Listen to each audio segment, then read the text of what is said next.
You just got paid $4,800 for a project you finished 3 weeks ago. Feels amazing for about 6 days. Then rent's due, your card processor takes its cut, a client forgets to pay on time, and suddenly that $4,800 is gone, and you have no idea where it went. Meanwhile, next month, you might make $600. This isn't an income problem. It's a system problem, and it's fixable. If you're a freelancer, a contractor, or you run a small business where your income shows up in unpredictable chunks instead of a steady bi-weekly check, this video is for you. Not for someone with a 9-to-5 salary. For someone who invoices clients, chases payments, and never quite knows what next month looks like. By the end of this video, you're going to have a simple system that turns your unpredictable income into something that feels like a steady paycheck, even if your revenue swings wildly month to month. This isn't about earning more. It's about finally feeling in control of the money you already make. That's the real freedom, not a bigger number, a calmer nervous system. Here's the cycle almost every freelancer and small business owner gets stuck in. A big client pays you and suddenly you feel rich. You upgrade something, you relax on spending, maybe you finally book that thing you've been putting off. Then the well runs dry. No new invoices go out, a client ghosts on payment, or a slow season hits, and now you're stressed, dipping into savings that don't really exist, or worse, sliding a business expense onto a personal credit card just to keep things moving. And underneath all of that is the quiet dread of taxes. Because unlike a W-2 employee, nobody is withholding anything from your payments. That $4,800 client payment isn't $4,800 you get to keep. A chunk of it belongs to the IRS, and if you haven't set it aside, tax season doesn't feel like an annual event. Feels like an ambush. This isn't a "you're bad with money" problem. It's a structural problem. You're trying to run irregular income through a system built for predictable income. So let's rebuild the system to match how your money actually works. Step 1. Separate your business and personal money completely. Open a dedicated business checking account if you haven't already, and every single client payment goes there first, never straight into your personal account. When business and personal money mix, you lose the ability to see your real numbers. You can't tell profit from just cash that showed up. Separation gives you a clean, honest view of what your business actually generates versus what you personally live on. Say you're a freelance designer and a client pays you $3,000. That money lands in your business account first. From there, you decide what portion becomes your paycheck versus what stays reserved for taxes and business costs, instead of that $3,000 just evaporating into rent, groceries, and random Amazon orders with no trace. Step 2. Pay yourself a consistent salary, not whatever's left over. Calculate your average monthly income over the last 6 to 12 months. Take a conservative number below that average, and pay yourself that same amount every month, regardless of what came in that particular month. This is the single biggest mental shift from freelancer panic to business owner stability. Your business income becomes irregular, but your personal income becomes flat and predictable, because you're smoothing it out yourself instead of living check to check. Let's say over the last year you averaged $5,000 a month, but some months were $8,000 and others were $1,500. Instead of spending based on whatever hits your account, you pay yourself a steady $3,800 a month. In big months, the surplus stays in the business account as a buffer. In slow months, that buffer covers your $3,800 paycheck even if client payments were low or late. Step 3.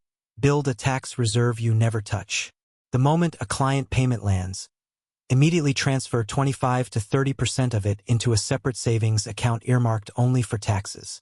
This single habit eliminates the single biggest freelancer financial disaster, owing thousands of dollars you don't have when tax season or quarterly payments come around.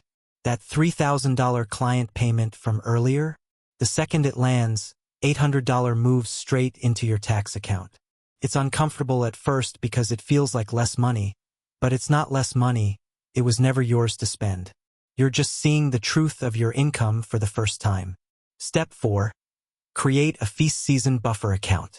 Beyond taxes, build a separate buffer, ideally 1 to 3 months of your paycheck amount, funded by the overflow from your bigger months.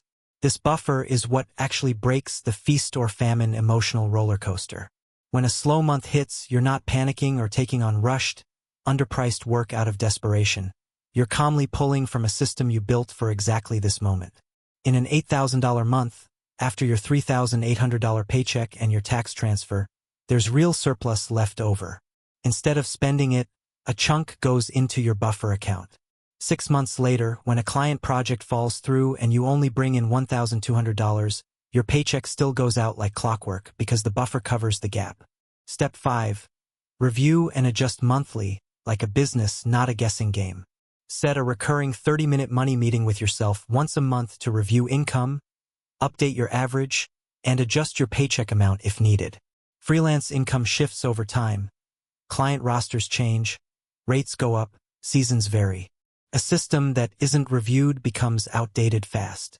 This monthly check-in keeps your numbers honest and keeps you in the driver's seat instead of reacting to surprises. After 6 months of running this system, you notice your average monthly income actually rose to $5,600. That means you can safely raise your own paycheck to $4,200 and still keep your buffer growing. A raise you gave yourself, backed by real numbers, not a guess. Think about a freelance copywriter. Let's call her situation a typical one. For 2 years, her income bounced between $1,800 and $7,000 a month, and she never knew which version of a month she'd get. She was constantly anxious, opened a new credit card just to survive slow months, and dreaded every April because she never had enough set aside for taxes.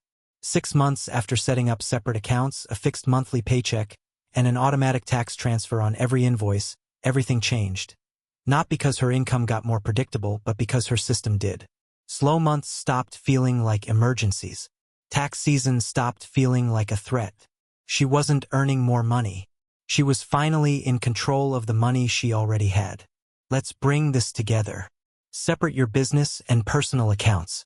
Pay yourself a steady amount, not whatever's left over. Set aside your tax money the moment it lands before you can spend it. Build a buffer for your slow seasons. And review your numbers monthly like the CEO of your own business, because that's exactly what you are. Feast or famine income isn't something you have to just survive. It's something you can systemize, and the moment you do, you stop running your finances like a freelancer hoping for the best, and start running them like a business owner who's built something that lasts. If this system made sense to you, hit subscribe. This channel is built entirely for freelancers and small business owners figuring out money on their own terms. And before you go, comment below and tell me, what's your average income swing between your best month and your worst month? I read every comment, and next week's video is going to build directly on this one, showing you exactly how to calculate your ideal tax reserve percentage based on your specific business. So make sure you're subscribed so you don't miss it.